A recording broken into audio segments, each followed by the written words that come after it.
Hello everyone, আশা করি সকলে ভালো আছেন। এই মুহূর্তে যে প্রসেসরটি দেখতে পাচ্ছেন এটা বসের M25 মডেলের প্রসেসর। এই প্রসেসর একটা বড় ধরনের সমস্যা আছে, এটা দেখায় যদি অন করে আপনাদের।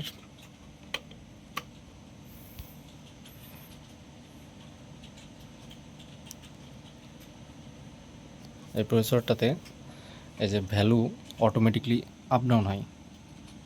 এই যে 10 নম্বর ব্যাংকে আছে বা 9 নম্বর ব্যাংক আছে, যে কোনো ব্যাংকে যদি থাকে তাহলে দেখা যাচ্ছে এই ভলিউমগুলো অটোমেটিকলি র্যান্ডমলি কাজ করে। আর এটা স্টেজে ইউজ করার সময় automatically volume up down, tone up down, drive up down বা টন চেঞ্জ হওয়ার মতো এরকম প্রবণতা দেখা যায়। তো এই প্রসেসরগুলোর কমন প্রবলেম এটা। বস M25, GT1, GT8, GT100 বা M80, M70 এই টাইপের যে প্রসেসরগুলো আছে, ম্যাক্সিমাম প্রসেসরের প্রায় 90% প্রসেসরের এই ধরনের সমস্যা। অটোমেটিকলি এর ভ্যালু আপ ডাউন হয়। আমি বিগত দিনেও এই প্রসেসরগুলোর কাজ করে দেখিয়েছি আপনাদের।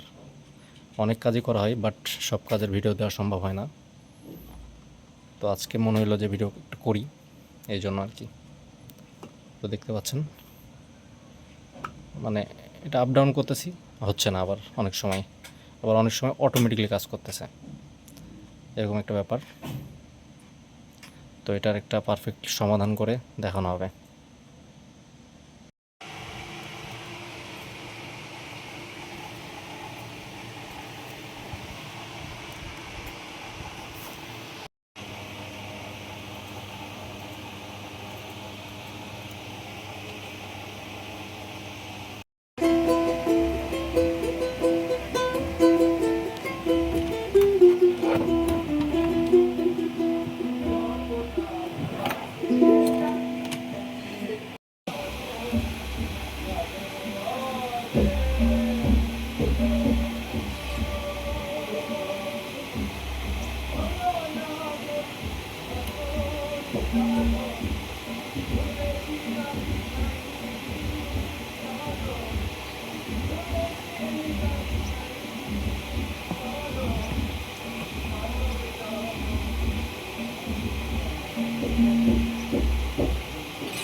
এভরিওয়ান দেখতে পাচ্ছেন প্রসেসরটি একদম রেডি করা হয়েছে।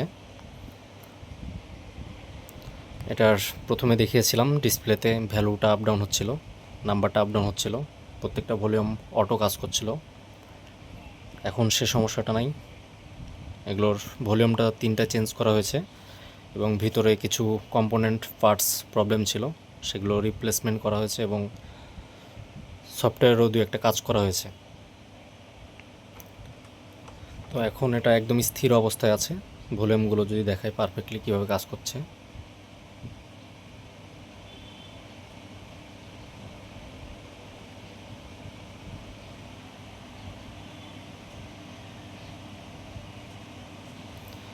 কোনো ধরনের কোনো প্রবলেম নাই, আর এটা একদম ফুলি সলিউশন করা হয়েছে।